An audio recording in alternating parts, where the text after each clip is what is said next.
5ই August স্বৈরাচার শেখ হাসিনার পতনের 1 বছর পূর্তিতে বাংলাদেশ পেল একটি নতুন রাজনৈতিক দলিল। জুলাই ঘোষণাপত্র।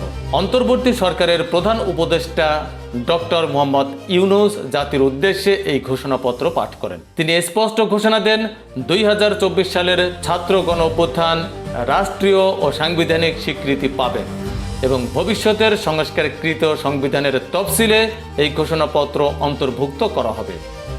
ঘোষণাপত্রে বাংলাদেশের রাজনৈতিক ইতিহাসের ধারাবাহিকতা তুলে ধরা হয়। 1971 সালের মুক্তিযুদ্ধ, যেখানে জনগণ স্বাধীনতা ও গণতন্ত্রের জন্য প্রাণ দিয়েছিল। 1990 সালের গণ অভ্যুত্থান, যা সামরিক স্বৈরশাসনের অবসান ঘটিয়েছিল। এবং সবশেষে 2024 সালের ছাত্র গণ অভ্যুত্থান, যেখানে ফ্যাসিবাদ, বৈষম্য ও দুর্নীতির বিরুদ্ধে জনগণ একসাথে দাঁড়িয়েছিল। ঘোষণাপত্রে উল্লেখ করা হয়, দীর্ঘ 16 বছরের দমন পীড়ন, গুম খুন, দুর্নীতি ও একদলীয় আধিপত্য বাংলাদেশকে এক ভয়াবহ রাজনৈতিক ও অর্থনৈতিক সংকটে ঠেলে দিয়েছিল। কিন্তু ছাত্র জনতার অভ্যুত্থান সেই অন্ধকার ভেঙে দিয়েছে।